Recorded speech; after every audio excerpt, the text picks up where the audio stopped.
Kung ano man ang sakit na ibinigay mo sa akin, yun din ang sakit na mararanasan mo balang araw. Hindi man ngayon, pero darating ang araw na babalik din sa'yo ang lahat ng ginawa mong to. Para ito sa lahat ng ginawa mo sa akin. Magbabayad siya. Magbabayad si Sanjo sa ginawa niyang ito. Hindi ako ang una at hindi ako ang huli.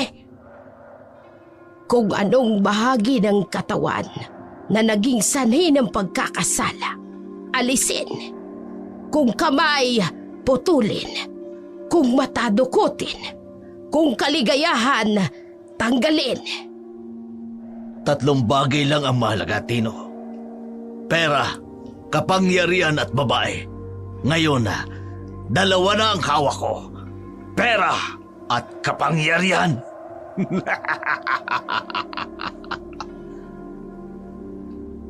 Dark Shadow 101. Puno na po ang 3 truck. Magaling. Mabilis kayong kumilos. May bonus kayo sa akin. Salamat po, Mayor. Sadyang mabilis lang po talaga ang mga lalaking kinuha ko ngayon. Maasahan ka talaga, Tino. Pero kailangan mabilis pa. Habang wala pang nakakakita.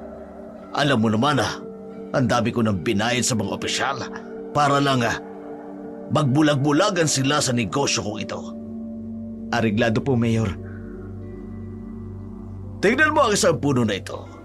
1,000 taon na siguro itong nabubuhay.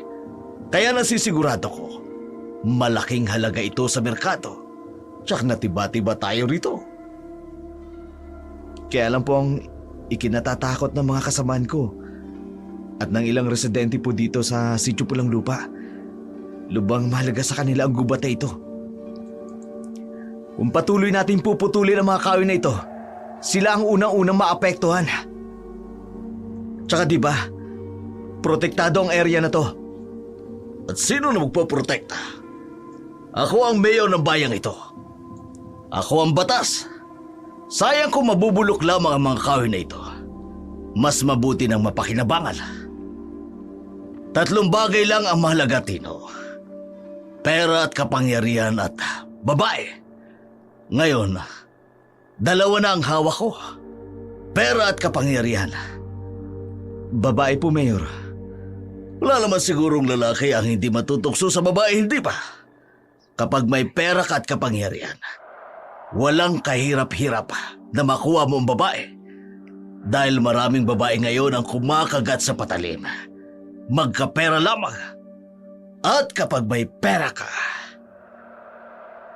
you can get what you want. You can have what you want. Puno ng kayabangan ang mayor ng San Sebastian na si Mayor Sanjo Murillo habang nagdidiwang ng kaligayahan sa kanyang tagumpay sa kabilang banda ng kagubatan. Rinig ang tunog ng tsinso at pagbagsak ng malalaking puno. Isa sa kanila si Mang Carlos. Isa sa namumuno sa pagputol ng mga punong kahoy. Nang lumapit ang isang dalagang, may matinding galit sa kanila. Itigil yung ginagawa nyo! Itigil nyo! Sino ka ba? Ano karapatan mong pigilan kami sa ginagawa namin? At kayo, anong karapatan niyong gawin ang pamumutol ng kahoy dito sa sityo namin? Hindi niyo ba alam na kami ang unang-unang maaapektuhan ng ginagawa niyo? Kapag patuloy niyong pinuputol ang mga punong kahoy dito? Kapag magkaroon ng matinding pagulan, guguho ang lupa dito at kami ang unang-unang maaapektuhan ng ginagawa ninyo. May permiso kami galing kay Mayor. Kaya wag mo kaming pipigilan sa ginagawa namin. Wala talaga siyang pakialam sa mga taga-sityo Pulang Lupa. Porke kakaunti ang bumoto sa kanya mula dito sa sityo namin. Ganito niya na lang kami tratuhin? Sa ginagawa niya, pinapatay niya ang kinabukasan ng mga taga-sityo Pulang Lupa. Umalis ka dyan. Nakakistorbo ka sa ginagawa namin. Kailangan naming ma-deliver ito bukas sa umaga. Kailangan naming matapos ito ngayon. Umalis ka na dyan na matapos na kami. Kapag hindi niyo tinigil ang ginagawa niyo, hindi magandang mangyayari sa inyo. Tinatakot mo ba kami? Hindi namin kayo tinatakot. Binabalaan ko kayo. Itigil yung ginagawa nyo kung ayaw nyong may dumalak na dugo rito! Isang mangtutruso ang binitiwan ng kanyang kagamitan at nagsimulang magligpit, bagay na ikinabahala naman ni Mang Carlos. Hindi nito napansin kung anong nakita ng kanyang kasamaan sa dalaga at pinagharian ito ng takot at bigla na lamang nagligpit ng kanyang mga kagamitan. Oy, sandali! Saan ka pupunta? Hindi pa tayo tapos sa ginagawa natin. Kailangan natin itong tapusin. Ikaw, anong ginawa mo sa kanya? Bakit gano'n na lamang siya kung matakot? Umalis na kayo dito. Kung ayaw nyong mapahamak, huwag ninyong sirain ang kagubatang ito. Hindi lang ang gubat ang sinisira ninyo, kundi pati na rin ang kinabukasan namin. Wala ba kayong pamilya? Hindi nyo man lang ba naiisip? Eh kung sa pamilya nyo kaya mangyari to? Carlos, ayaw naming isugal ang buhay namin at ang pamilya namin, kaya mauna na kami sa'yo. At ikaw, umalis ka na rin. Dahil kung hindi, mas masahol pa sa mga punong yan ang sasapitin ng pamilya mo. Ba't walang hiya ka? Huwag mo pagbabantaan ang buhay ng pamilya ko. Nagtatrabaho lang kami rito. Ginagawa namin ang lahat para sa pamilya namin. Trabahong sirain ang kagubatang to? Hindi mo ba alam na hindi lang ang sityong pulang lupa ang maapektuhan? Pati mga lugar sa kapatagan ang maapektuhan. Umalis na kayo. Kung ayaw niyong tapusin ko ang buhay niyo! Carlos! May kasama siya sa taas. May mga pala silang dala. Baka kung anong gawin sa atin. Sabihin mo sa alalay ni Mayor, si Tino, ang ginagawang pagpigil ng babaeng ito. Diyan ka na. Ikaw! Itigil mo rin ang ginagawa mo! Nakaramdam ng takot si Carlos at ang ilang mga kasamahan na pumuputol ang kahoy sa kabundukan ng sityo Pulang Lupa. Pinatay nito ang kanilang chainsaw at nanginig. Bulong nila sa sarili kung sino ang babaeng yun na bigla na lamang nakapaglikha ng takot sa kanilang puso nang hindi inaasahan. Marahil narinig nito ang bali-balitang may naninirang aswang sa lugar na yun. Sa kabilang dako naman, nagmamadali ang isang tauhan ni Mayor na pumunta sa kinalalagyan ni Tino. Bakit nagmamadali ka? Anong problema? Mukhang may problema tayo ngayon. Bakit? May tao pong nakatira sa malapit sa may ilog. Paano mangyayari yun? Tino, hindi ba sinabi ko na sa'yo? Bago gawin ang pagtutroso, kailangang nakalis na mga tao na yan dito sa lupain ko. Mapapahamak tayo dahil dito. Wala pong balak umalis ang mag-ina sa ilog. Mag-ina? Opo, mag-ina po sila. Tino! Sir, Hindi ba't pinaayos ko na sa'yo ang mag-inang yun? Bakit nandun pa rin sila? hindi ko nga rin alam, sir. Ginawa na po namin ang lahat ng pinagagawa ninyo. Tinakot na namin yan lahat-lahat. Ikaw, Mayor, anong nakita mo doon? isa pong magandang babae at inaway kami. Pinagbantaan po kami na kung hindi daw namin ititigil ang pagtutroso sa mga kahoy, sasamain daw kami sa kanila. Itigil na raw namin iyon kung ayaw naming mapahamak ang pamilya namin. Sige na, umalis ka na. Opo. Tino, Yes, sir. samahan mo ko. Pupuntahan natin ang bahay na mag-ina na yun. Ang magandang babaeng sinasabi ng tauhan natin. Interesado ako sa tapang ng babaeng yun. Nagawa niya talagang pagbantaan ang mga tauhan natin. Gusto ko ang tapang niya. Sinamahan nga ng tauhang si Tino si Mayor sa lugar kung saan nakatira ang mag-inang Dina at Uring. Sakay ng isang traka na minamaneho ni Tino. Tinungo nila ang lugar na sinasabi ng isa sa mga tauhan. Pagdating nila sa lugar,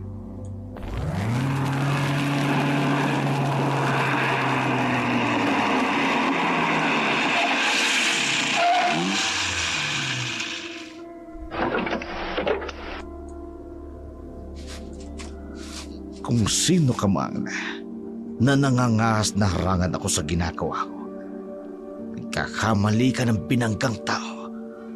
Tingnan natin kung hindi siya matakot sa gagawin ko. Siguraduhin niya lang na maganda siya. Dahil kung hindi, nagkakamali siya ng binanggang tao. Nandito na ako. Ang tagal magbukas. Sino kayo? Anong kailangan nyo dito? Ang ganda naman ng babaeng ito. Sobrang kaakit-akit ang kanyang ganda. Kakaiba siya sa mga babaeng pinaglalaroan ko. Bakit hindi kayo makasagot? Pasensya na sa istorbo. Pasensya na kung nagambala namin ang pamamahinga ninyo. Ako ang nahihiya sa aking ginawa. Sino ka? At anong kailangan mo sa amin? Nakalulungkot naman. Hindi pala ako kilala ng lahat ng mga naririto sa sityo na ito. Totoo pala ang balibalita. Karamihan sa mga taga rito ay kulurom. Hindi kayo bumuboto, no? Kaya hindi niyo ko kilala. Bakit? Dapat ka bang pag-aksayahan ng oras para kilalanin? Abat, Ikaw ang pinakamalupit na mayor ng bayang ito. Kaya walang gugustuhin kilalanin ka. Walang dahilan para tandaan ang pangalan mo. so kilala mo pala ako. Ayaw mo lang akong kilalanin. Kayo ang utak ng pagputol ng mga kahoy sa kagubatan. Pinapatay niyo ang buhay ng kagubatan. Miss, pinagaganda ko lang ang sityo na ito. Kung hindi natin puputulin ang mga punong kahoy, hindi ko magagawa ang pag-develop sa lugar ninyo. Sa lahat ng barangay sa bayang ito na lang ang hindi pa nade-develop. Sinisira niyo ang kinabukasan namin. Alam niyo ba na ang ibaba ng bundok na ito ay ang sityo ng Pulang Lupa? Kung magkakaroon man ng pagkaguho ng lupa, kami ang unang-unang maapektuhan. Kahit nagagalit siyang ganda niya talaga, hindi ko magawang magtapang-tapangan sa kanya. May punto ka.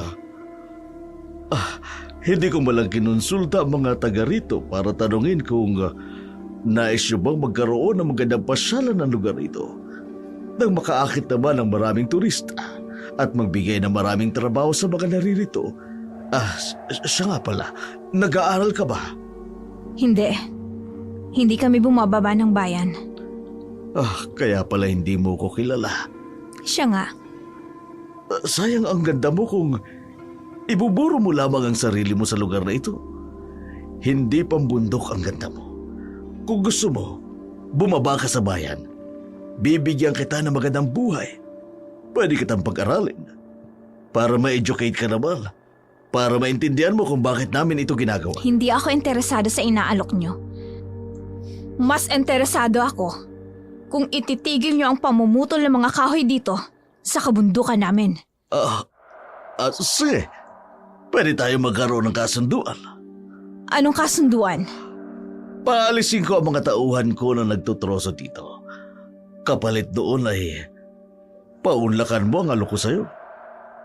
Gastos ko ang lahat. Pagkain, tirahan, tuition.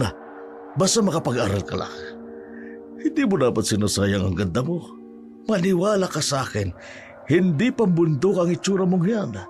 Maraming magagandang oportunidad ang naghihintay sa'yo sa bayan.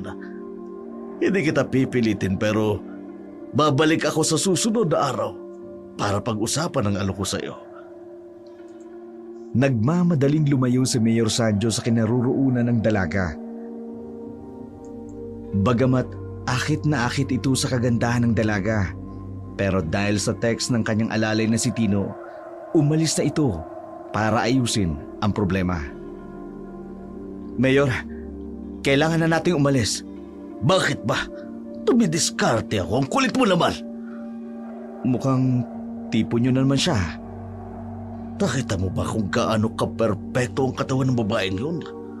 Ang dating niya, Perpekto ang katawan at ang ganda. Hindi nakakasawa.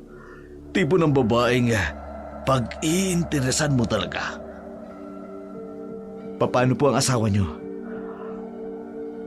Alam mo, ang pagmamahal o ang pag-aasawa, parang cellphone lang yan. Pwede namang dual SIM. Sa inyo ho, hindi dual SIM. Multiple SIM. Pinatatawa mo ko. At sino? Kuhang-kuha mo ko anong gusto ko, no? Kaya ikaw, ang napili kong pagkatiwalaan sa lahat ng bagay. Babalik tayo rito. Gagamitin ko ang aking impluensya at ang aking pera. Makuha ko lamang ang babae na yun. Umalis si Mayor sa lugar na yun na may ngiting pananabik. Hindi sa pagtutroso, kundi sa babaeng kanyang nakita sa gubata na nakatawag ng kanyang pansin. Nais niyang idagdag sa kanyang mga koleksyon ang babaeng yun. Pagkaalis naman nila, siya namang pagdating ng ina ni Dina. Si Mayor yun Anong ginawa niya dito? Nagpapatroso siya sa kagubatan. Bakit galing siya rito sa bahay? Marahil ay nagsumbong sa kanya mga tauhan niyang dahil pinigilan ko sila sa pamumutol ng punong kahoy. Anong ginawa mo? Tinakot ko lang naman sila. Hindi mo dapat ginawa yon. Pero inay, wala naman silang nakitang kakaiba sa akin. Kahit na ang takutin sila, ang magtutulak sa kanila para pag-usapan na naman tayo ng mga tao. Tama lang ho ang ginawa ko. Tingnan mo, naging maganda naman ang nangyari. Umalis sila. Natigil ang pagtutroso. Nakilala ka ba ni Mayor? Hindi ho. Mabuti. Alam mo ang dahilan kung bakit tayo bumalik dito sa Pulang Lupa. Opo, hindi ko po nakakalimutan. At maaaring, ito na rin ang pinto ang magbubukas para magkalapit kami ni Mayor. Bakit? Dahil nag-alok siya ng tulong. Gusto niya akong pag-aralin sa bayan at sobra siyang nagandahan sa akin. Hindi daw ako bagay sa lugar na ito, inay. Nais niya raw akong bihisan. Nais niya raw ako makapagtapos ng pag-aaral. Mukhang nahulog siya sa bitag natin. Inay, kapag kinanti tayo, 10 ulit pa sa ginawa niya ang sisingilin natin sa kanya. Nanahimik tayo ng matagal. Pero sa sinapit ni ate sa piling niya, ngayon, unti-unti natin siyang sisingilin ng malaki. Sa malaki niyang pagkakautang sa atin. Kailangan nating mag-ingat. Lalo ka na. Malakas na ako, ina. Naramdaman ko kanina nang magsitigil sila sa pagtutroso. Nang bigla nilang itinigil ang kanilang ginagawa dahil sa takot. Mas lalakas pa yan. Hintayin mo lang. Buhay ang pag-asa ng mga taong minsang inapi at niyurakan ang kanilang pagkatao ng isang taong ganid sa laman at sa pera, mapagsamantala sa paggamit ng kapangyarihan. Walang kaalam-alam si Mayor, unti-unti na siyang nahuhulog sa bitag ng mag-ina na nagnanais na ipaghiganti ang sinapit ng isa sa kanilang pamilya.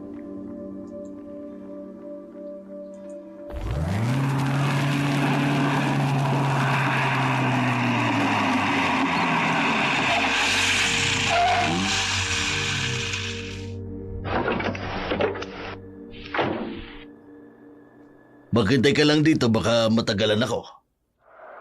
Sige po, sir. Nandito na ako. Bakit kasi naaakit ako sa babaeng ito? Kakaiba kasi siya sa lahat ng babaeng natikman ko lang. Kumbaga sa ulam, exotic food. Tipong babalik-balikan mo para matikman. Alam ko, nararamdaman kong nandito siya. Kakatok ako.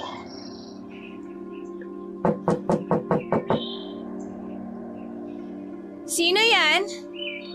Ako ito, si Mayor Sanjo. Sandali lang ho at lalabas ako. Ay, nandito na naman ho kayo. Katulad ng ipinangako ko, dinala ko ang scholarship papers tulad ng napag-usapan natin kahapon. Nasaan nga pala ang nanay mo? Wala siya. Nanguha ng mga halamang gamot sa bundok. Baka naman pwede akong pumasok. Masyadong mainit ang sikat ng araw dito sa labas ng bahay ninyo. Gusto ko ho sana kaso baka may makakita. Ano pang sabihin ng mga tao sa inyo? Ayoko rin hong masira ang reputasyon nyo sa ibang tao. Napakasarap naman pakinggan na may babaeng concern sa akin. Naging mabait din po kasi kayo sa akin. Sinunod niyo ang hiling ko na itigil ang pamumutol ng mga kahoy dito sa kagubatan ng sitio Pulang Lupa. Tama ka. Bigla ko na lamang naisip. Tumutulong ako para sa pag-aaral ng mga scholar ko. Pero sinisira ko naman ang kanilang kabundukan, kanilang kinabukasan. Ang inyong magiging tirahan sa inaharap. Kaya ngayon, wala nang mamumutol na kahoy dito sa inyo. Baka naman kahit dito sa balkonahin ninyo ay makiupo ako. Nangangali na kasi ang pa ako. Kung ayaw mo akong papusukin. Sa tingin ko wala namang magagawi rito. Kayo lang naman ang may bahay dito eh. Simple lang ang bahay ninyo pero maganda at maayos. Siya nga pala, may dala akong regalo para sa'yo. Naku, hindi na ho sana kayo nag-abala. Eto, buksan mo. Nakakahiya ho. Sige na, buksan mo na. Halos lahat naman ng scholar ko ay merong ganyan. Mukhang mamahalin po ito ah. Naku Mayor, pasensya na ho, hindi ko po ito matatanggap. Sapat na ho sa akin ng tulungan niyo po ako sa pag-aaral. Bakit ayaw mo? Maganda yan at bagay na bagay sa'yo ang regalo na yan. Ayoko lang hong samantalahin ang kabaitan niyo. Ang scholarship nga, pinag-iisipan ko pa rin. Sa tingin ko kasi, may the best pang tao o mas meron pang karapat dapat na tulungan niyo. Huwag niyong ibuo sa akin ang lahat ng tulong na magagawa niyo pa sa iba. Maayos naman kaming namumuhay dito ng inay ko. Ano yun? Dumating na ang inay. Anong ginagawa mo sa anak ko? Nay, wala siyang ginagawang masama sa akin, Nay. Mrs. Oring ang pangalan ko. Mrs. Oring, pinag-uusapan lang namin ng anak mo ang tungkol sa scholarship. Nang kayo lang dalawa, hindi nyo man lang hinintahin na dumating ako. Bakit ka pumasok sa balkonahe ng bahay namin? Pasensya na sa aking kapanghasal. Ipinakita ko lang ang aking interes na tulungan kayo. Tsaka isa pa, meron pala akong dala para sa inyo rin. Hindi ako tumatanggap ng suhol. Hindi ito panunukol. Bakit mo ito ginagawa sa amin? Bilang mayor ng bayang ito, tungkulin kong tulungan ang mga mamamayan ko. Tungkulin ko rin tulungan na maiangat ang kabuhayan ng aking nasasakupan. Lalo na sa inyo na may potensyal na umangat sa buhay. Kung makapagtatapos ng pag-aaral ang anak mo. Pangalawang beses mo na yung pumunta rito. Hindi ako naniniwalang scholarship lang ang habol mo sa anak ko. Anong Maraming nakakakilala sa iyo, Mayor. Kung sino talaga kayo. Tikom lang ang bibig ng mga nakakaalam ng baho ninyo. Mga paninira lang yun, Nay, ng mga tao sa kanya. Ngayon na nakaharap na natin si Mayor, siya na mismo ang lumapit sa atin. Bakit hindi natin pagbigyan ng pagmamagandang loob ni Mayor sa atin? Makaalis na kayo. Inay! Pasensya na sa hindi ko magandang pagpasok sa inyo. Ay, Mayor, pasensya na po kayo sa inasal ng nanay ko. Naiintindihan ko. Alam ko naman nung nakarang eleksyon kukunti lang bumuto sa akin dito at marahil nalaso na ng mga maling paratang sa akin. Umalis na kayo. Sige. Pero iiwanan ko ang bagong cellphone. Naka-phone book dyan ang pangalan ko. May load na rin yan. Kung makapag-desisyon kayo, tawagan niyo lang ako. Pasensya na, misis. Sana bigyan niyo ako ng pagkakataon para sa anak niyo. At sa inyo na rin para maipakita ko ang kabutihan ng aking puso. Umalis ka na. Sige, alis na ako. Marami pa naman akong bibisitahing barangay ngayon para makapag-alok ng tulong. Hanggang sa muli nating pagkikita. Parang gusto ko siyang sakalin kanina habang nakikita ko siya. Nananariwa sa aking alaala ang sinabi ng ate mo bago siya namatay. Kung paano siya binaboy ng mayor na yon. Mabuti na lang po't napigilan niyo, inay. Nilalaro ko lang naman siya. Nakita niyo naman kung paano siya umasta kanina. Parang asong naghahabol sa akin. Gustong gusto ko nang magkabilugan ng buwan para lalo nating maramdaman ang lakas ng ating kapangyarihan. Kasalanan ng demonyong yun kung bakit tayo nagkakaganito. Tayo na sana ang mga nilalang na piniling mamuhay ng mapayapa. Pero kinanti niya tayo. Pinatay niya ang ate mo. Pinaboy niya ang ate mo. Kaya hindi ako papayag na hindi makaganti sa demonyong yun. Magbabayad siya ng mahal. Magbabayad siya! Konting tiis na lang, inay. Malapit nang magkabilugan ng buwan. Hulog na siya sa ating bitag. Habang unti-unting nahuhulog sa bitag ng mag-ina ang manyakis na si Mayor Sancho, unti-unti namang nasisilayan na mag-ina ang kanilang tagumpay na makapagiganti sa mapagsamantalang si Mayor. Habang tumatagal, unti-unti na ring nararamdaman ng asawa ni Mayor ang kanyang pagkuhumaling sa ibang babae. Oh, bakit hindi ka pa natutulog? Paano naman ako matutulog? Wala sa tabi ko ang asawa ko. May importante akong inasikaso. Mas importante pa kaysa sa akin na asawa mo? Pagsisimula ka na naman pa. Hindi ako manhid, Sanjo. Hindi mo man aminin sa akin. Pero nararamdaman ko kung paano mo ako niloloko. Matagal na tayong nagsasama. Alam ko kung kailan mo ako niloloko at kung kailan hindi. At ngayon, ramdam na ramdam ko. Babae ang pinagkakaabalahan mo ngayon. Ang dumi ng utak mo. That is stimuli and response. 2 beses kang pabalik-balik sa sitio Pulang Lupa. Dala mo ang Mercedes mo na puno ng regalo at bulaklak. Pagtutroso lang ba talaga ang habol mo sa lugar na yun? O babae ang tinutroso mo doon? Nababaliw ka na naman. Sinong babae mo doon? Sinong binabalik-balikan mo sa sitio Pulang Lupa? Tumigil ka! Ikaw ang tumigil sa pambababae mo! Bakit hindi ka tumingin sa mga mata ko? Tapos sabihin mong wala kang kinahuhumaling ang babae doon. Sana lang, Sanjo, hindi ka makakuha ng aswang sa lugar na yon. Dahil kapag nakakuha ka ng babaeng aswang, matatapos ng maliligayang araw mo. Kung yan lang ang isasabat mo sa akin, hindi na sana ako umuwi rito. Porke ba ganito na ako ngayon? Ganito mo na rin ako kontratuhin. Porket pilay na ako at hindi na nakakalakad. Mabuti naman at alam mo. Ano pa bang silbi mo sa pagsasama natin? Ni hindi mo nga ako mabigyan ng anak. Hindi ka makapagluto, hindi ka makagawa ng mga gawaing bahay. Kahit sa kama nakakawala ka ng gana, hindi mo maibigay ang biological needs ko. Hayop ka! Napakawalang hiya mo! Naturingan ka pa naman ding mayor ng bayang ito, tapos ganyan mo ako tratuhin? Walang hiya ka!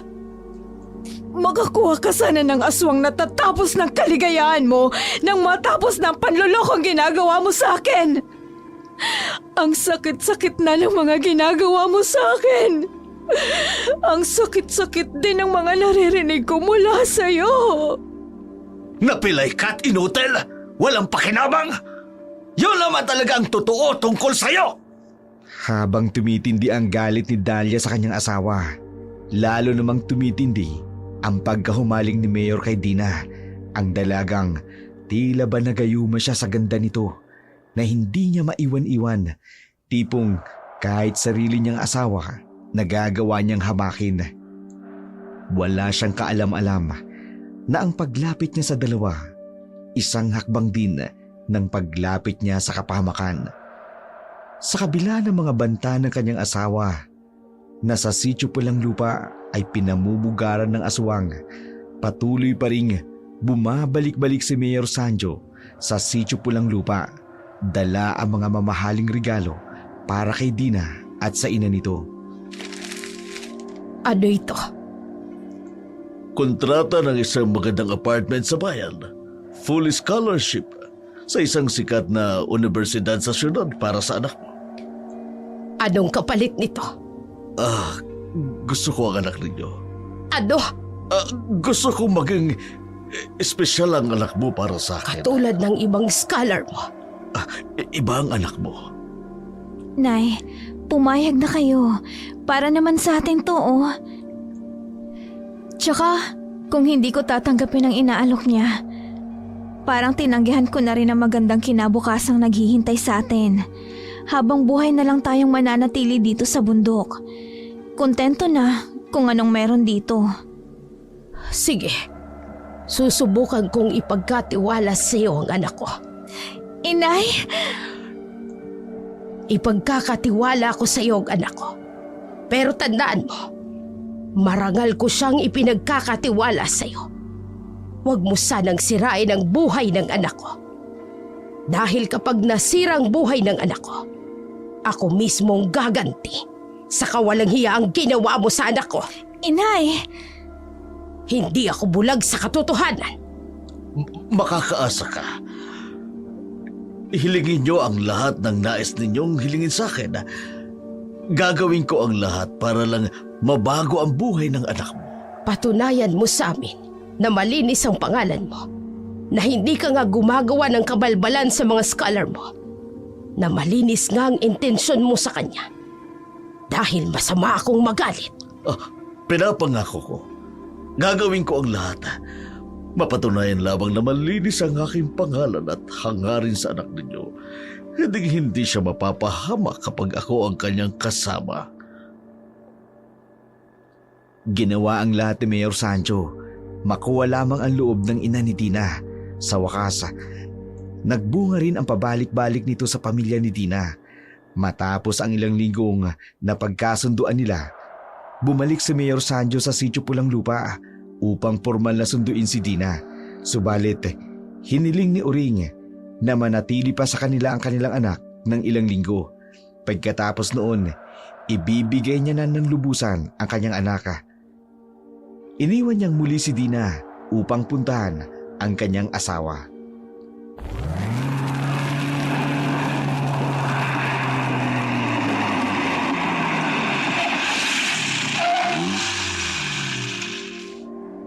Nakita ko ang dalagang kinahuhumalingan mo. Sinundan mo ko? Nagawa mo pa akong sundan sa kabila ng kalagayan mo? May mga mata ko na nagmamasid. At kahit nandito ako sa bahay, may mga mata ko nakasunod sa inyo. Anak na! Paranoid ka na! Sino ang babaeng yun? Wala kang pakialam. Totoo nga. May kabit ka na naman. Kung mayroon, ano naman sa'yo? Meron kang asawa. Ano na lang ang tingin mo sa akin? Harap-harapan pa ang ginagawa mong pambabaliwala sa akin. Dahil lamang sa babae mo? Asawang inutil na walang silbi. Pilay at hindi makalakad. Ni sarili mong katawan hindi mo maayos. Nagsisisi nga ako kung bakit kita pinakasalan. Di hamak na mas matanda ka kesa sa akin. Kung alam ko lang na hindi mo ko mabibigyan ng anak, hindi sana kita pinakasalan. Demonyo ka! Kapag hindi ako nakapagtiis sa'yo, malalaman ng buong bayan ang kabulukan mo. Nagmistulak ang anghel sa harapan ng mga tao. Akala mo, hindi makabasag ng pinggan? Pero demonyo ang totoo mong katauhan. At kapag nalaman nila kung paano mo ako tratuhin, tingnan ko lang kung mananalo ka pa ngayong eleksyon. Aray ko, nasasakal ako. At itong tatandaan mo, ha? Huwag na huwag mong sisirain ang pangalan ko sa mga tao. Dahil kapag nasira ako, kasiraan mo din yon. Kaya kung ano man ang nakikita mo sa akin, magsawalang kibukan na lamang para magkaayos tayo. Dahil kapag nawala ang lahat sa akin, mawawala din ako sa'yo. Naiintindihan mo, ha? Tinulak mo ko! May hangganan ng lahat ng sama ng loob na ibinibigay mo sa akin. Tandaan mo, pinagsama tayo ng Diyos. At bilang mag-asawa, iisang katawan na lang tayo. At kaya kung ano man ang sakit na ibinibigay mo sa akin, iyon din ang sakit na mararanasan mo balang araw.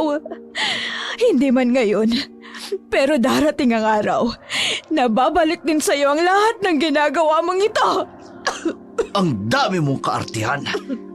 Yan ba ang dahilan kung bakit mo ko pinauwi ng maaga? Asawa pa rin kita. At kung ano man ang kasapitan mo, ako din ang unang-unang maaapektuhan. Alam mo naman pala eh. Pues manahimik ka na ngayon. Paano kung pamilya ng aswang ang isa sa mga scholar na ipinapatay mo? Paano kung ginagawa lang nila ito para mahulog ang loob mo sa kanila? Pero ang dulo nito, nais ka lang paghigantihan. Matagal nang nangyari yun. 5 taon na ang nakararaan. Alam kong walang pamilya ang babaeng yun. Sanjo, tigilan mo na ang pambababae mo. Dahil walang kasalanang hindi pinagbabayaran sa mundong ito. Bawat kasalanan ay merong katumbas na kaparusahan. Kaya kung pwede, layuan mo na siya.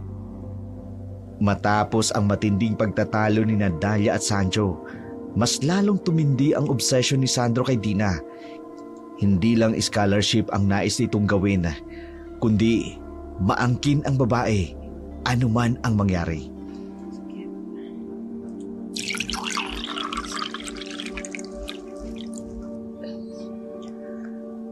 Napansin mo ba kung gaano kaganda ng babaeng si Dina? Sobrang ganda po, Mayor. Hindi sapat ang ganda para i-describe ang kanyang itsura. Para sa akin, perpekto ang ganda niya. Kung pwede nga lang mag-asawang muli gagawin ko. Kung sa kanya naman ako liligaya. Hindi po ba kayo naawa kay Madam? Mahal na mahal kayo ng asawa niyo. Sir, bitiwan niyo ako. Umamin ka. Ikaw ba nagsabi sa kanya tungkol kay Dina? Hindi ko po alam ang sinasabi niyo. Alam na alam ng asawa ko ang tungkol kay Dina. Samantalang hindi ko naman sinasabi sa kanya. Hindi naman siya nakalalabas ang bahay. Umamin ka. Ikaw bang tinutukoy ng asawa ko na mata niya kapag wala ako? Wala ho akong alam sa sinasabi niyo. Hindi ko magagawang traidorin kayo. Isa lamang ho pinaglilingkuran ko. Sa inyo lamang katapatan ko, Mayor. Mabuti naman kung ganon.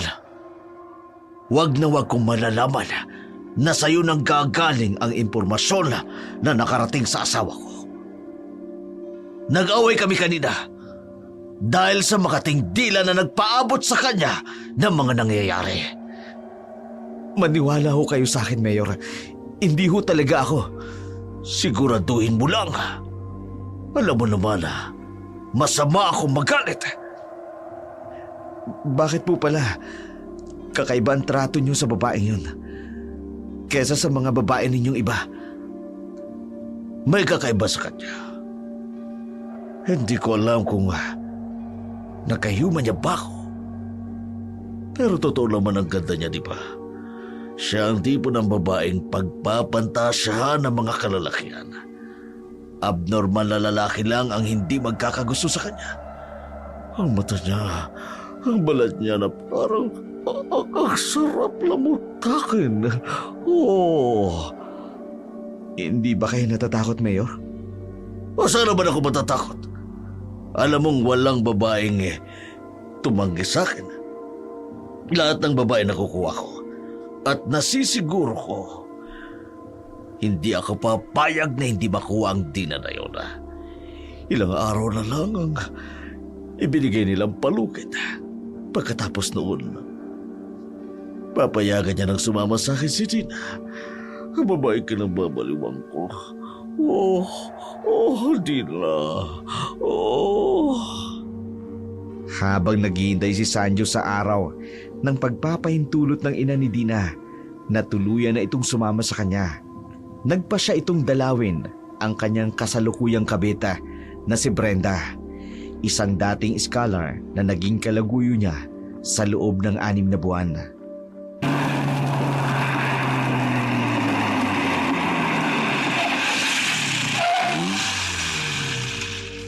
Hindi ka man lang nagsabi na darating ka. Kailangan ko ba magpaalam Rest house ko ito. Hindi naman. Nagulat lang ako. Mabuti rito kaysa sa bahay. Araw-araw kong nililinis para sa iyo. Mabuti naman kung gano'n Alam mo naman sa lahat ng babaeng ayoko yung marumi sa paligid. Yung babaeng burara. Kailan mo ba ako papayagang umuwi sa amin? Bakit mo iniisip na buhay? Maayos ang bahay mo sa rest house ko. Naibibigay ko naman sa iyo ang lahat ng gusto mo. Kulang pa ba ang lahat ng yun? Pero taliwas ito sa napagkasunduan natin. Ang sabi mo, pag-aaralin mo ko. Pero hanggang ngayon, nakakulong pa rin ako rito. Hindi ko magawang makaalis dahil may mga bantay. Nagrereklamo ka ba? Bakit hindi? Iniiwan mo ako rito mag-isa. Para akong presonero dito. Maganda naman ang buhay mo. May mga bantay ka. Oo nga. Meron akong bubong, pagkain, damit. Pero wala akong kalayaan. Bawal akong lumabas, bawal makipag-usap sa ibang tao. Para sa protection mo yan. Marami nang nakakaalam ng relasyon natin. Kaya mabuti kung dumito ka muna. Para kahit papano, kapag kailangan kita magagawa kung gusto ko. Proteksyon? O para hindi malaman ng iba na may kabit ka? Bakit ka ba nagkakaganyan? Hindi ka naman dating ganyan magsalita. Hoy, baka nakakalimutan mo kung ano ka sa buhay ko. May asawa pa rin ako. At siya pa rin ang mahalaga sa buhay ko. Ikaw, para usan lamang kita kapag kailangan ko. Kapag hindi ako ginaganaan sa asawa ko. Walang hiya ka? Sabi ko na nga ba matutulad lang ako sa mga babaeng ginawa mong parausan. May iba ka na naman Nakakuha ka na naman ng babaeng masigit sa akin, kaya ganyan mo katratuhin? Huwag kang umasa na parang asawa kita. Tandaan mo, kabit lamang kita, kaya matuto kang lumugar. Kilala mo naman siguro ako, hindi ba? Kung anong ginagawa ko sa mga babae kapag naiinis ako. Ang sabi mo mahal mo ko. Tapos ngayon, basta mo na lang akong ibabasura. Dahil may iba ka na naman. Ganun ang ginawa mo sa nauna sa akin, di ba? Basta mo na lang siyang pinasura. At ngayon, ginagawa mo na rin sa akin. Ang sabi mo mahal mo ko. Noon yun! Pero ngayon hindi na. Pagkatapos mo akong gamitin, itatapon mo na lang ng basta-basta. Hindi ako papayag. Sinong babaeng ipinagpalit mo sa akin? Sino? Tumigil ka! Hindi ako titigil. Ibubunyag ko sa media ang lahat ng kasamaan mo. Subukan mong gawin yan kung ayaw mong matulad sa mga babaeng pinatay ko. Wala pang umalaban sa akin na pinaligtas ko. Kaya kung gusto mong mabuhay ng matagal, itiko mo yung bibig mo. Ha? Ipinapatay mong babaeng nauna sa akin. Oh! At hindi ako mangingiming itulad ka sa kanila kung mag-aasa kang katulad nila. Napakawalang iyang! Tumigil ka! Tumigil ka! Timonyo ka! Timonyo! Tino! Anong gagawin mo? Panahon na para i-dispatcha ka! Kumikilos kang katulad ng mga naunang koleksyon ko. Hindi ko nahihintayin pang makagawa ka ng paraan para ipahiya ako sa mga tao. Ngayon, matitikman mo kung gaano ako kalapit. Tino! Bilisan mo! Galit na galit si Mayor sa huli niyang kabit na si Brenda. Ganon din ang babae. Alam niyang ididespatcha na siya ni Mayor. Kaya bago pa man dumating ang mga tauhan nito, nagtangka na itong tumakas. Pero dahil malawak ang lugar ng private resort ni Mayor, hindi kaagad ito nakatakas. Naabutan ito ng mga tauhan ni Mayor at itinali sa isang silid. Nakatali na ba? Opo, Mayor. Hindi na po siya makakawala doon. Ayos. Nagsisimula na siyang kalabanin ako. Hindi ko papayagang lumaki ang sungay niya at ako ang suwagi niya. Wala siyang pinagkaiba sa nauna kong babae. Ano pong plano niyo sa kanya? Tino, Mayor, gusto mo siya hindi pa? Ako? Kung ayaw mo, ibibigay ko siya sa iba sa mga kasama mo. Mayor, ayos lang ho sa inyo. Sabi ko naman sa iyo, di ba? Kapag nagsawa ako sa isang babae, ididispatcha ko na para hindi na maging pabigat sa akin. Ikaw nang bahala sa kanya. Tulad ng dating gawi. Pagsawaan niya ang babaeng yan para makita niya kung gaano ako kademonyo. Ako, ang mayor ng San Sebastian, makapangyarihan at walang makatatalo sa akin! Mayor, Hindi ko na siya kailangan. May bago na akong babae. Si Dina. Iba siya. Ang amoy niya iba kay Brenda. Hindi katulad ng mga ordinaryong babaeng nakuha ko.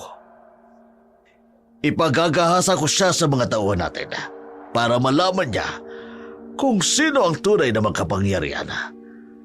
Tapos itatapon mo siya sa malayo. Siguraduhin mong hindi na siya mabubuhay sa pagtatapunan mo sa kanya. Mayor, tumatanggi ka ba? hindi po sa ganun, Mayor. Alam niyo naman po na gustong-gusto ko si Brenda noon pa. Pues, ibibigay ko na siya sa'yo. Pero siguraduhin niyo na madedespatcha niyo siya pagkatapos ng pagsawaan. Dahil kung hindi, pare-pareho tayong mapapahamak. Hindi na nag-aksaya pa ng pagkakataon si Tino at ang mga kasamahan nila. Palibas ay batak sa droga bago gawin ang kahalayan sa babaeng si Brenda. Kung gaano kasadista si Mayor, ganun din ang kanyang mga tauhan. Tino, tulungan mo ko. Gusto kong makatakas dito. Hindi ko magagawa yan. Bakit? Akala ko ba kaibigan kita? Matutulungan mo ko. Pero ibang usapin ito. Kung si Mayor ang may utos sa akin, wala akong magagawa.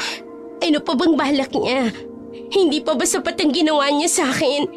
Ginamit niya na ako tapos itatapon na lang. Pasensya na. Anong utos niya? Papatayin niya na ba ako? Gaya ng ginawa niya sa ibang babae niya. Hindi pa. Anong ibig mong sabihin?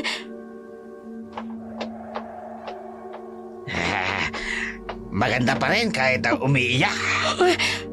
Aba, regalo pala ito ni Mayor sa atin, di ba? Huwag kayong lalapit. Sino kayo? Anong kailangan niyo? Regalo ko raw sa amin. Kaya nga pagsasawaan ka namin ngayon. Bago ka ma-dispatch. Anong ibig sabihin nito? Tino, nakikiusap ako. Tulungan mo ako. Tino! Pasensya na. Ano ba? Bitiwan niyo ako. Wag! Huwag niyong gagawin sa akin to. Huwag ka naman laban. Ano alam mo Tulong! sasaktan? May nakaririnig ba sa akin? Tulong!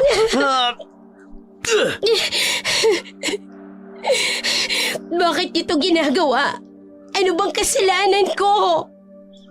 Wala ka naman talagang kasalanan. Sadyang ganyan lamang talaga si Mayor. Paglalawayin ka muna namin. Tapos, kapag nagsawa na kami, ipapatapon ka na. Tino, nakikiusap ako. Tulungan mo akong makatakas. Pagkatapos nito sa'yo na ako uuwi. Tino. Kung kailan pinagsawaan ka na ni Mayor. Kung nakinig ka lang sana sa akin noon. Kung sinagot mo sana ako noon, nung nanliligaw pa lang ako. Sana, hindi ka na pinag-interesa ni Mayor. Pero dahil mataas din ang lipat mo, mas pinili mo si Mayor. Dahil akala mo, langit ang ibibigay niya. Kaya pasensya ka. Dahil ang langit sa piling niya, pansamantala lang. Tino, patawarin mo ako. Kung alam ko lang na ganito siya kademonyo, sana ikaw na lang ang pinili ko noon. Kung may konting awa pa sa puso mo, tulungan mo ako. Alam kong hindi mo gusto to, nakikita ko sa mga mata mo. Hindi ko magagawa. Bakit hindi? Kaya ba ng konsensya mo na mangyari sa akin to? Na gawin sa akin ang kababuyang ito? Tao ako, Tino. Hindi ako hayop. Tama ng maligo-ligo. Simulan na natin ang seremon. Hindi pakiusap. Pakiusap, huwag niyong gawin sa akin to. Tanggalin natin ang damit. Patakasin niyo na lang ako. Pangako, magpapakalayo-layo na lang ako. Hindi ako magsusumbong. Basta palayain niyo na ako. Ang dami ko sinasabi. Hawakan mo mabuti at matapos sa ito. Tulungan niyo ako. Tulungan niyo ako. Hindi ko kayang panoorin ito. Kaya saan ka pupunta? Puto si Mayor, patayin mo kami. Kaya nga, natulungan na natin to. Babalik na lang ako mamaya. Tino, huwag kang umalis. Huwag mo akong iwan dito. Tino! Wala na makakatulong sa'yo ngayon. Mga hayop kayo! Simulan na natin. Hawakan mo mabuti at ako mauuna. Magbabayad siya. Ganda talaga. Magbabayad si Sancho sa ginawa niyang ito. Hindi ako ang una at hindi ako ang huli. Kapag natapos ako sa'yo, wala ka na magagawa. Hindi. Kaya huwag ka na magsalita pa. Ang ganda mo. Magbabayad ka sa lahat ng ginawa mo sa akin.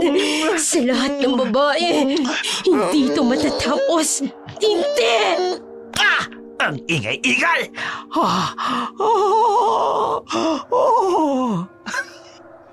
Nangyari nga ang karumaldumal sa buhay ni Brenda, na kaibigan ni Dina. Wala namang kaalam-alam si Dina sa sinapit ng kanyang kaibigan. May lahi ding aswang si Brenda, ngunit dahil mas pinili ng kanilang pamilya na mamuhay ng normal, hindi na naituro pa sa kanya kung paano gagawin na lumabas ang tunay nitong anyo bilang aswang. Kaya nangyari ang karumal-dumal na kahalayan sa kanya. Kaya na mga oras na yun, patuloy na nagmamakaawa si Brenda. Pero dahil sabog sa mga ipinagbabawal na gamot ang mga tauhan ni Mayor, tila ba hayok na hayok ito na maangkin ang katawan ng dalaga. Wala ring nagawa si Tino. Bagamat inuusig siya ng kanyang konsensya, wala na siyang nagawa sa takot na baka mapatay din siya ni Mayor. Matapos gawin ang kahalayan, inihanda na ng mga tauhan ni Mayor ang sako. Isinilid ang katawan ni Brenda upang itapon sa basurahan. Hindi na rin kinaya ng mga tauhan ni Mayor na barilin pa ang babae. Isinilid na lamang ito sa sako. Isinakay nila sa truck at dinala sa malayong lugar.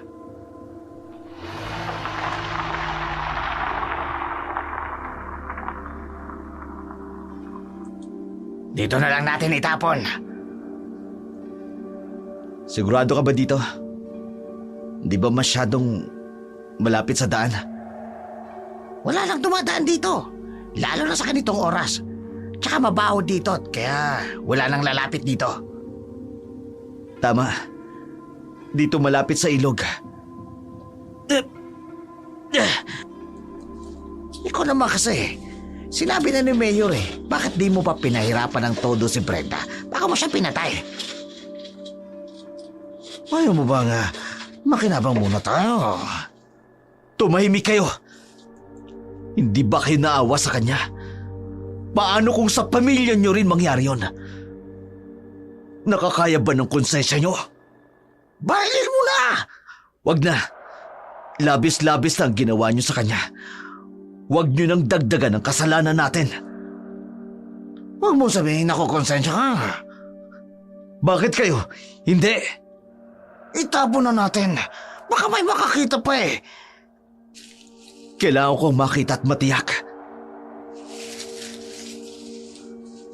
Buhay pa siya. Ilalagay ko ang cellphone kung di kaipat. Alam kong malakas ka pa. Gawin mo ang lahat para makaligtas ka, Brenda. Ito lang ang tanging magagawa ko para sa'yo. Sana makaligtas ka. Hoy! Tama na yan! Huwag mo nang tingnan! Sige.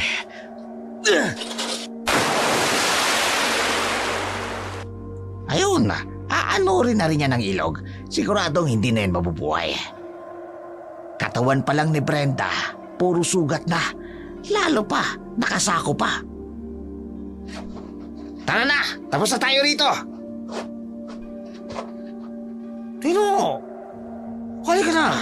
Ano pang hinihintay mo dyan? Hayaan mo na siya. Patawad. Patawad, Brenda. Wala na rin ako nagawa. Ako rin ang papatay ni Mayor. Kung hindi ko gagawin ang utos niya. Kung ako na lang sanang pinili mo. Hindi sana nangyari ito sa'yo. Sana makaligtas ka. Sana. Paalam, Brenda. Paalam.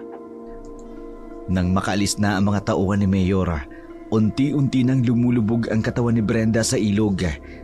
Narinig dito ang mga sinabi ni Tino. Naramdaman niya nga, mahal pa rin siya ng binata. Wala lang siya magawa dahil hawak ito sa liig ni Mayor. Naramdaman niya rin kung paano ilagay sa kamay niya ang isang cellphone na magagamit niya para makahingi ng tulong. Kaya't pinilit itong makaahon mula sa mabaho at maruming ilog na halos hindi na umaagos ang tubig. Mahina pa ang kapangyarihan mo bilang aswang. Kaya natatakot akong payagan kitang sumama agad sa kanya. Malagkit ang titig niya sa iyo. Kaya ramdam ko na hindi lang pagtulong ang nais niyang gawin. Higit sa lahat, nais kanyang makuha. Ganon din ang ginawa niya kay ate. Oo, ganun ang ginawa niya sa ate mo. Kaya kailangan nating mag-ingat. Kailangang maituro ko sa iyo kung paano gamitin ang kapangyarihan ng aswang nang hindi ka mapahamak. Nang sa huli magtagumpay pa rin tayo. Kung marami na siyang pinatay, panahon na para tapusin ang buhay niya. Ilan na kayang babaeng ipinapatay niya? Hindi ko mabilang. Marami nang pinatay ang mayor na yon. Sa tuwing malalaman ang kanyang kabulukang ginagawa, kapag nakuha niya na ang gusto niya at nagsawa na, iniiwan niya lang. At kapag kumanta ang biktima niya o nagtangkang magsumbong ng kabulukan niya. Kaya naman hindi tayo pwedeng magkamali, Inay. Gaya ng sinabi niyo. Ito na ang pagkakataon nila para makaganti sa manyakis na mayor. Kapag naibalik na ang lakas natin bilang aswang, hindi tayo papayag na hindi siya magbayad sa kasalanan niya. Malapit na. Ramdam ko na ang lakas. Nararamdaman mo na rin ba, Inay? Oo, anak. Papalapit na ang kabilugan ng buwan.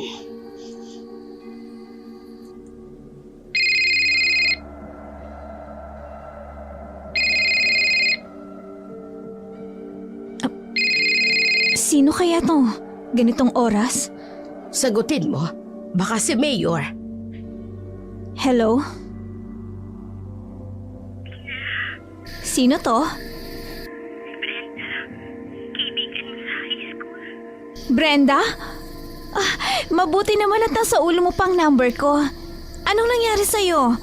At bakit ganyan ang tunog ng boses mo? Pinagahasa ako sa mga tauhan ni Mayor. Pagkatapos, pinatapon niya ako sa ilog. Inakala nilang patay na ako.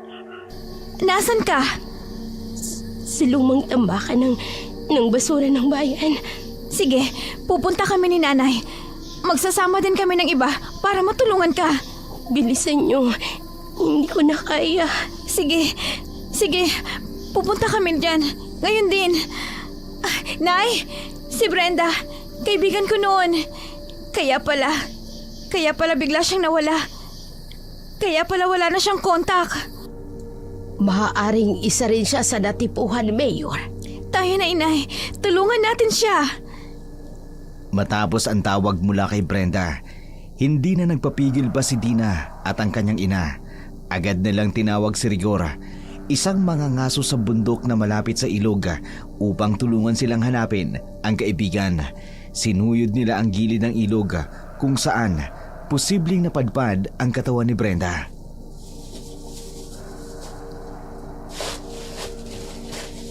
Nandito ang katawan niya!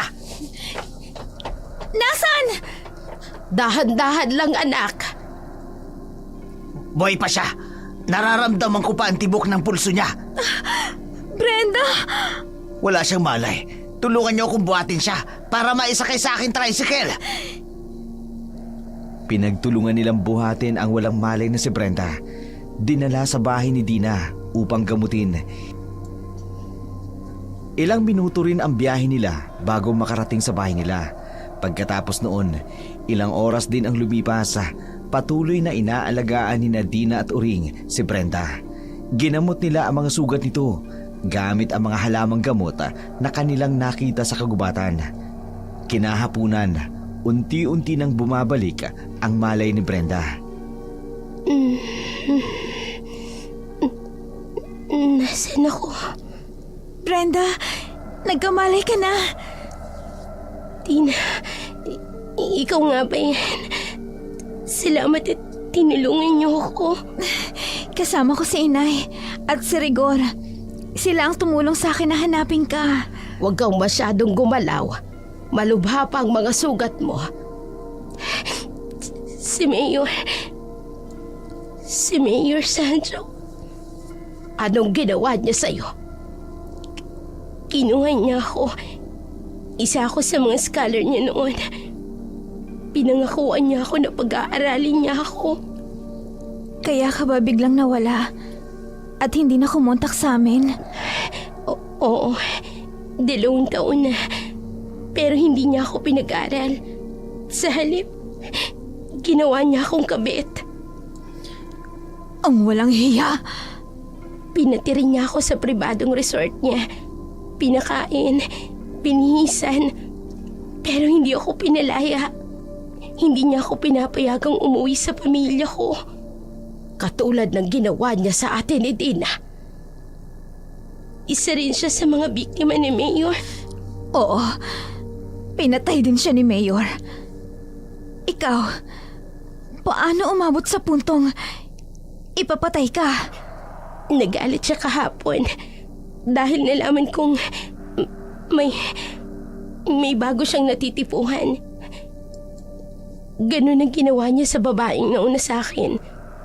Pinapatay niya nang makatagpo ito ng bago. Ako? Ikaw? Oo. Pinangakuan niya ako ng pag-aaral. Tirahan. Lahat-lahat. Huwag kang pupunta. Ganyan din ang sinabi niya sa akin. Sa lahat ng babae niya, gagawin niya rin sa iyo ang ginawa niya sa akin. Napakarami niya ng kinawawang babae. At karamihan na, mga batang-bata pa. Pedopilya siya. Mahilig sa mas bata sa kanya.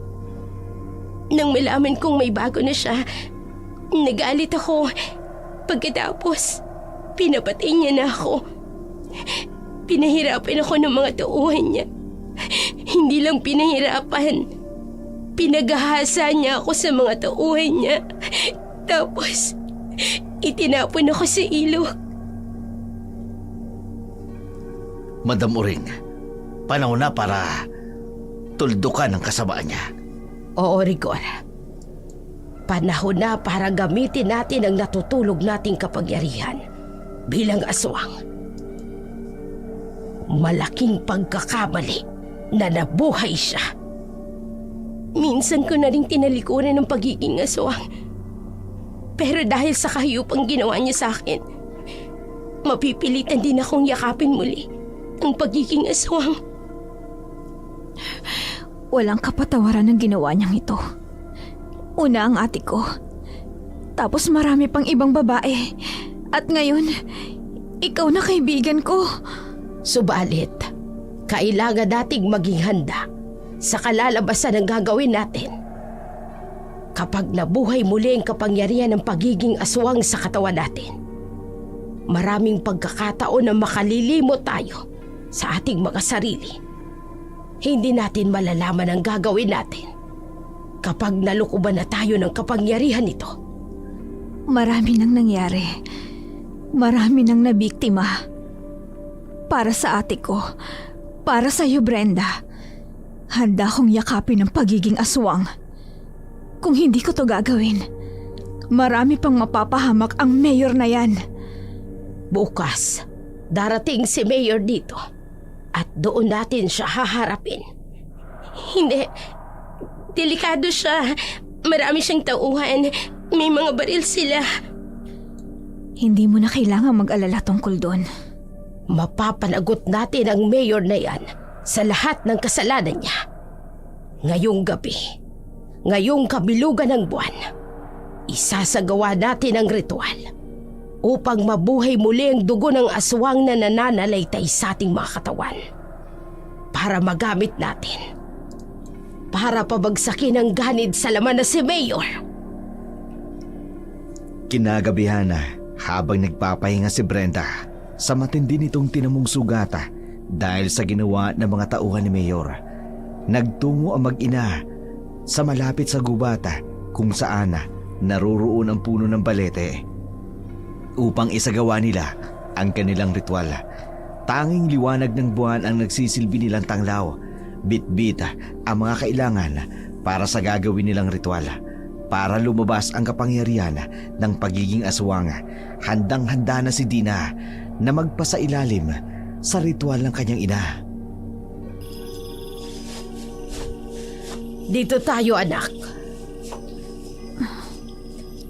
Panahon na para palakasin ang kapangyarihan mo. Nakahanda na ako, inay. Para sa hustisya, sa sinapit ni ate, sa kamay ng demonyong si Mayor Sanjo. Kailangan mo ng sapat na lakas para matalo mo si Mayor at ang mga tauhan niya. Kailangan mo ng dugo ng isang tunay na aswang.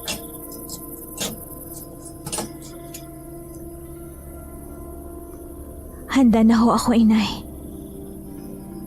Sa ilalim ng ganap na buwan, hinihiling kong kapangyarihan ng aming lahi. Ang dugong dumadaloy sa aking ugat ay ipapatong ko sa aking anak. Nay, bakit kailangan niyong sugatan ang inyong kamay? Huwag ka nang magtanong. Kung ano man ang gagawin ko, sumunod ka lang para matawag natin ang kapangyarihan ng aswang na dapat mong taglayin. Opo. Ang kapangyarihang ipinasa sa akin ng aking ina at ng ina niya bago pa siya. Ngayon ay ipapasa ko sa iyo. Inumin mo, anak.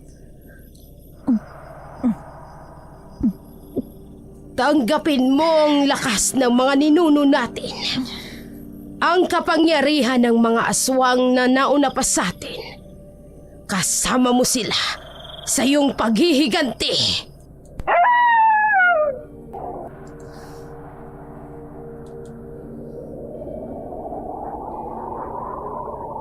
Inay, nararamdaman ko parang nilalaso ng buong katawan ko. Normal lang yan. Tinatanggap ng katawan mo ang lakas.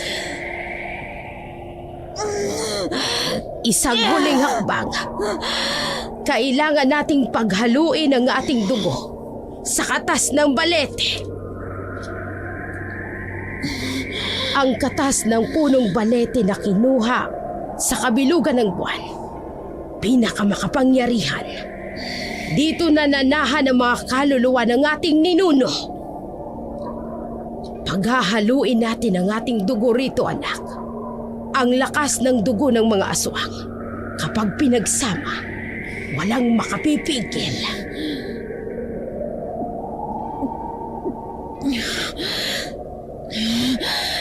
Nay, parang iba na ang pakiramdam ko. Tumigala ka.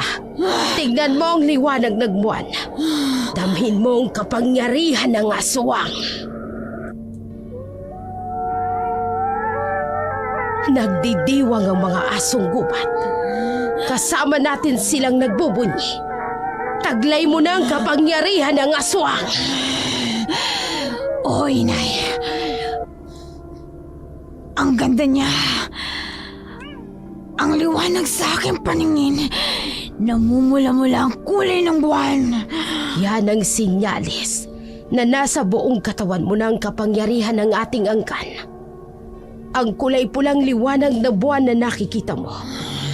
Ang simbolo ng nagpupuyos mong damdamin para ihatol ang karampatang parusa sa pumatay sa kapatid mo. Buhay ang inutang niya. Buhay din Hindi yan ang gusto kong mangyari. Nay! Gusto kong habang buhay niyang damhin ang sakit ng ginawa niya. Gusto kong alisin mo ang kanyang kaligayahan. Kung ang kamay niyang nagiging sanhi ng kanyang pagkakasala, putulin ito. Kung matang nagiging sanhi ng pagkakasala, dukutin mo ito nang hindi na makapambiktima pa ng iba. Parang gusto ko siyang tapusin. Hayaan mong maramdaman ng buong buhay niya ang sakit na ipinaranas niya sa mga biktima niya. Putulin mo lang ang dapat putulin. At ako, gagawa ako ng sumpa sa kanya para habang buhay siyang kamuhian ng mga tao, maging sa sarili niya. Hindi niya alam kung anong naghihintay sa kanya. Mag-iingat ka, anak. Sa demonyong yon, mas malakas ka na ngayon kaysa tao. Pero hindi pa sapat ang lakas mo para talunin siya mag-isa. Naintindihan ko, Inay. Huwag kang mag-alala. Babantayan kita. Lagi lang akong nakasunod sa'yo. Hindi niya malalaman hanggang huli. Oras na para maghiganti. Para sa ate mo. Para kay Brenda. At para sa lahat ng kababaihan na inabuso niya.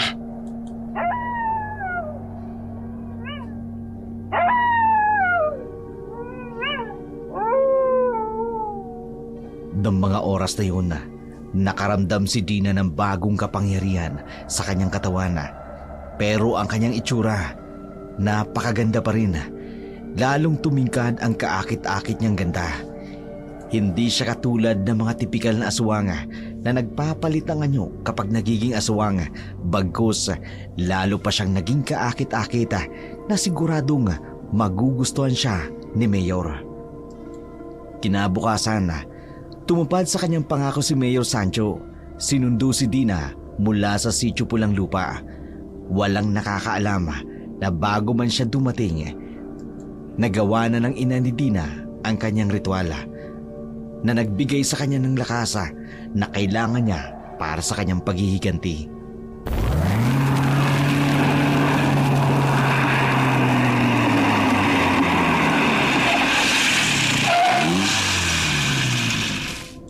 Nandito na tayo.